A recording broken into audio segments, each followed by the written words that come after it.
mois de janvier, ici, nous annonçons que les combattants de l'UDPS auront de cartes. Alléluia.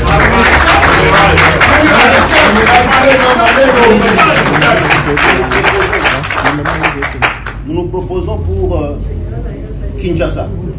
Pour Kinshasa, nous proposons 1 mois d'itinérance. Nous devons passer au peigne fin le fonctionnement de nos comités fédéraux. Et nous avons eu à faire ce travail dans certaines provinces. À l'intérieur, lorsque je faisais l'itinérance dans des provinces, et ça consiste en quoi? C'est de rencontrer les acteurs des comités fédéraux, les combattants, les écouter, déceler, comprendre quels sont les problèmes qui se posent. Parce que la thérapeutique qu'il faut amener doit s'adapter aux réalités du terrain. Et bien entendu, nous demanderons à la CDP d'investir, d'accepter que, parce que 2028 est en train de venir rapidement, que ces comités fédéraux soient revisités rapidement pour que la machine soit où il est. Pendant ce mois, le même mois, ce qu'on travaillera samedi, on travaillera dimanche. Nous nous proposons pour la mobilisation des fonds du parti. Nous avons 4 catégories importantes qui doivent contribuer pour le parti qu'il faut sensibiliser. Nous avons les députés nationaux et sénateurs. Nous avons les membres du gouvernement. Nous avons les membres des différents cabinets. Ça veut dire que en 1 mois, chaque week-end, on aura à faire un comité fédéral, au même moment une catégorie ici. Et en 1 mois, on aura bouclé ce travail d'itinérance ici à Kinshasa. Et s'en suivra aussi l'itinérance à l'extérieur. Planification. Parce que le parti rencontre des problèmes.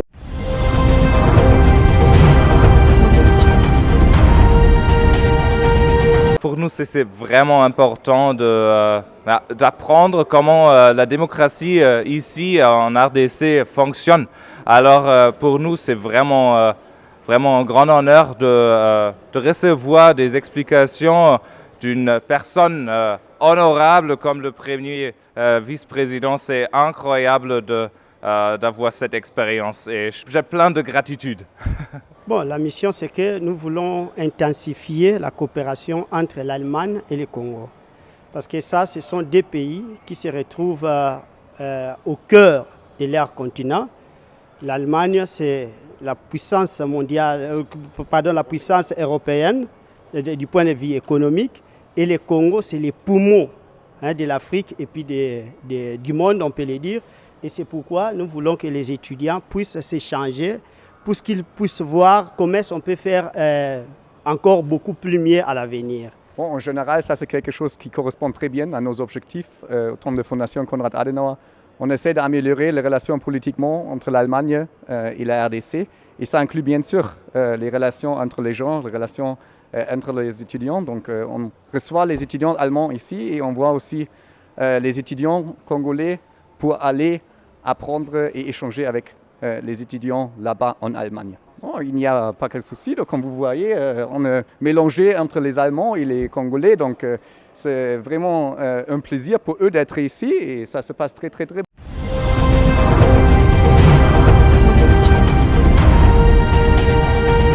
La délégation de la dynamique de jeunes pour la promotion de la citoyenneté, conduite par David Djouma Radjabou, a été reçue par Madame la ministre d'État, ministre des Affaires foncières, Akasia Bandoubola Mbongo, ce jeudi 22 août 2024. Cette dynamique est une structure de la société civile et une force des organisations citoyennes qui œuvrent à Goma, dans la province du Nord Kivu. Ces jeunes sont à Kinshasa pour un plaidoyer citoyen sur plusieurs questions qui créent un sentiment de lassitude auprès de la population et ces dossiers sont principalement liés aux affaires foncières. Nous sommes une délégation de la dynamique de jeunes pour la promotion de la citoyenneté. C'est une structure de la société civile et une force des organisations citoyennes. Nous sommes venus ici à Kinshasa dans un cadre de plaidoyer citoyen sur plusieurs questions qui créent actuellement des tollés d'indignation, qui créent aussi un sentiment de lassitude dans le chef de la population. Et ces dossiers sont principalement liés aux affaires foncières. Les cas les plus échéants, c'est les dossiers actuellement d'expoliation plusieurs domaines publics et privés de l'État. Là, nous allons parler de la concession de l'hôpital général. Nous allons parler des dossiers des 32 parcelles lotissement d'Oumo au niveau des Kamonzenze. Là, nous allons parler des dossiers actuellement, des problèmes au niveau des Kisoko, au niveau du marché des Kituku et entre autres de particuliers qui sont dépossédés de leurs biens.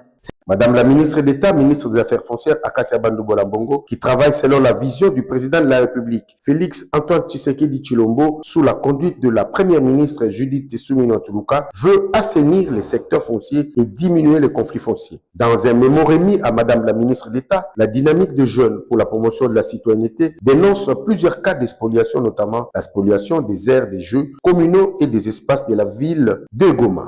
La spoliation des espaces verts de la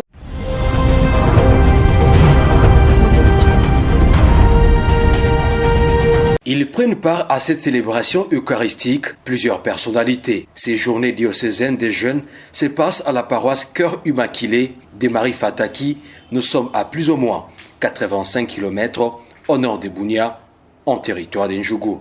Lors de son homélie, Monseigneur le vicaire général du diocèse de Bunia, Eustache Roger Trorové, a appelé les pèlerins à s'évertuer comme des annonciateurs de la paix et des joies, comme la Vierge Marie. Nous allons demander par l'intercession de la Vierge Marie qu'elle intercède pour que nous ayons cette force, ce pouvoir, cette autorité, cette responsabilité d'être des vrais annonciateurs de l'espérance et de la joie et surtout d'apporter la paix dans les cœurs et parmi nos frères, nos sœurs avec qui nous vivons. Présent à l'ouverture de cette cérémonie diocésaine des jeunes, l'administrateur policier du territoire d'Njougou, le commissaire supérieur principal, Rifin Mapela, a rassuré l'auguste assemblée les mesures sécuritaires. Je pense que tout ce que nous sommes en train de vivre ici, dans la province de l'Ituri, trouvera une solution à partir de ces jeunes-là. Vous êtes maintenant à Fataki, vous constatez vous-même. D'ailleurs, hier, je suis sûr et certain que vous avez fait la route. Vous n'avez pas fait l'avion ni le bateau. Vous avez fait la route, la RN27. Vous avez constaté que la situation sécuritaire dans l'ensemble du territoire de Djougou est bel et bien maîtrisée. Activité rendue possible grâce aux conditions sécuritaires améliorées dans les 5 territoires de la province de l'Ituri depuis l'instauration de l'état de siège par les commandants suprêmes. Ces jeunes, estimés à plus de 3000, sont venus des différentes paroisses qui composent les diocèses de Bunia. Cette grande activité pourra se clôturer ce dimanche à travers une messe d'action de grâce.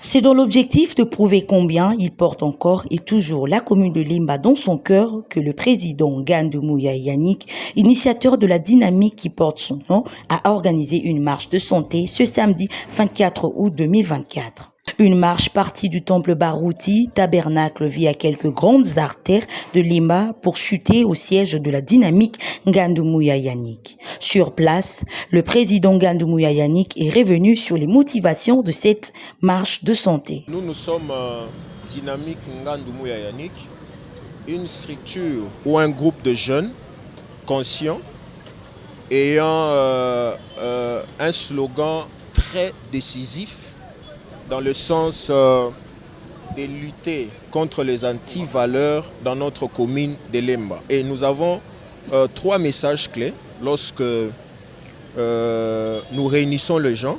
Effectivement, aujourd'hui, c'est dans le cadre de notre marche de santé, mais ça n'exclut pas de faire passer notre message.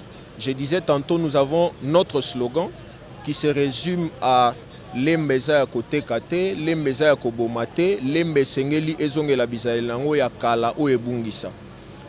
Lemba eza ya kotekate, c'est dans le sens où chacun de nous a la gestion, même de façon passive, de la commune de Lemba.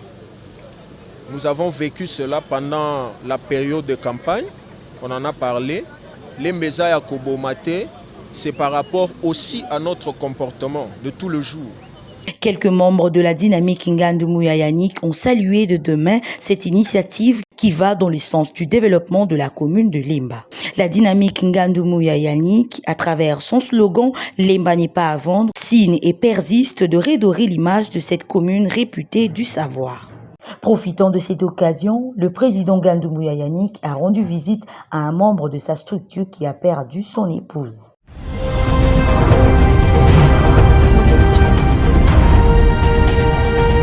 très attentive à l'alerte lancée par les gouverneurs de la province du Kasaï. Maître Crispin Kendjibou Kassa sur la route nationale numéro 1, menacée de couper en deux par une tête d'érosion à Bondo. La Direction générale des fonds nationaux d'entretien routier a dépêché une délégation à Tukapa afin de s'enquérir de la citation. Conduite par Ange Mouchigo, directeur technique du FONER, cette équipe s'est entretenue avec Diolé Bokele, vice-gouverneur faisant intérim du gouverneur de province à mission à Lualaba.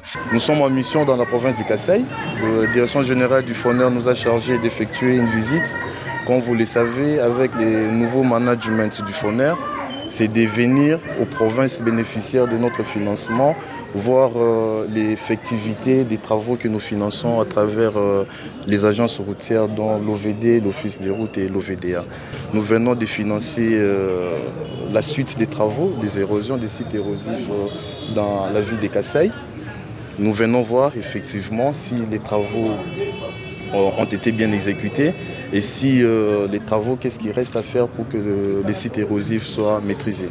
C'est un peu ça. Et il y a d'autres problèmes dans la province du Kasaï, notamment, vous l'avez vu, les dalos de Bondo, pour lesquels ça nécessite une intervention urgente et des passages. Nos collègues techniciens et moi-même avons vérifié et nous allons informer la hiérarchie de l'urgence pour qu'il y ait une intervention, sinon la RN1 risquerait d'être coupée au retour de premier employé. Le FONER reste un partenaire privilégié de la province du Kasaï. Donc il a été quand même important d'entrer de jeu, de se fixer notre mission et de voir un peu les problèmes d'infrastructure de la province du Kasaï. Je crois que nous avons beaucoup aimé sa disponibilité et les échanges qui ont porté avec le ministre provincial des infrastructures ont été vraiment constructifs pour que nous puissions entamer notre mission demain avec les visites et puis avec les échanges avec les agences routières, l'OVD, l'Office des routes et l'OVDA.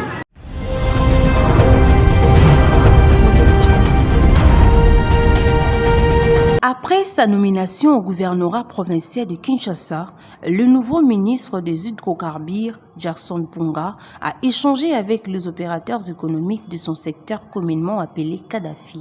Jackson Mpunga tient à l'amélioration des conditions de travail des vendeurs informels de produits pétroliers, question de permettre à l'État congolais de mieux canaliser les recettes financières, tel a été l'objectif de la réunion de prise de contact. Nous avons convié les Kadhafi, comme on les appelle, ainsi que les dépositaires, afin d'échanger avec eux, de les écouter surtout, et aussi ensemble réfléchir à des solutions, parce que l'objectif à la fin, c'est d'assainir leur milieu de travail, leur milieu d'affaires, et aussi les conscientiser à payer les différentes taxes qui reviennent à l'État et naturellement la taxe qui revient à la ville de Kinshasa, la taxe sur le petit commerce frontalier. Au sortir de cette rencontre, le président national de la Fédération des pétroliers Kadhafi du Congo, Joe Issoulou, promettant de s'acquitter de leurs devoirs civiques et a étalé les différentes difficultés qu'ils rencontrent dans leur travail. On a parlé avec lui, il était très content de nous écouter. Nous lui avons parlé des tracasseries que nous avons sur la ville de Kinshasa.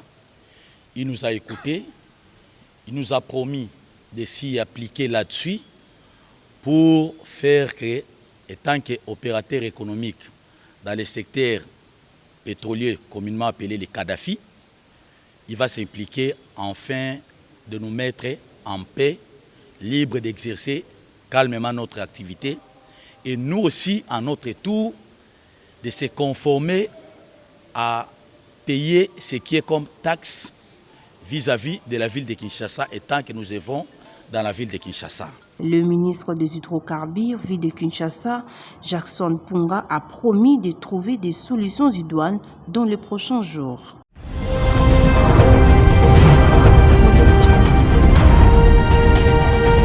Les habitants du quartier Kabila, précisément ceux de la direction Kimonza dans la commune de Makala, s'inquiètent de la suite réservée à l'insalubrité qui menace leur environnement. Selon eux, pendant la saison de pluie, ils ne savent même pas par où mettre le pied. Bon, l'Ilobezali pour la Nini, tout ça abandonné par l'État et Moko. Au place, tellement beau sauter les Kébélé. petit peuple aza pembeni wana aolinga toujours abwaka bosoto wana po bosoto déjà ezala no ebele soki l'état atelemi ke bosoto ezala te mutu pe moya tia bosoto wana ekozala te biso moko de ya bosoto tango eza ebele bato bakoprofite bosoto esa nini ezala lisusu place donc yango wana omoni bosoto eleki na kimwenza l'état atika biso kaka boye yango tosenga na gouverneur ya sika asala effort abengisa même mesele na ye ata la citation ya kimwenza oyo na veni oyo toza na grand nzela kobanda tirompo ngaba ezaka munene bonde omoni po enclaver embouteillage ngambu na ngambu batravaille nzela oyo bamesure ozomonana bazwi yango ata plus de 20 fois changement eza te basachet oyo kimbuta yebisa biso la fois passé bakangi zina sachet na ya plastique oyo na ya baji mais les autres continuent. Les autres monnaie sur Pepsi bimisika. Pepsi pas sur le même système. Na plastique les sous. Ce que changement ni tout le monde. C'est là où nous on tirons point ngaba. Donc quand on monnaie ça monnaie le beau, il y a la différence. Mais le combat sachet tout lembi. Mais ba mero bazolo na babilo bazolo la sachet tout ça makasi. Les habitants de Makala fondent tout leur espoir au nouveau gouvernement provincial de Kinshasa pour des solutions à ces problèmes.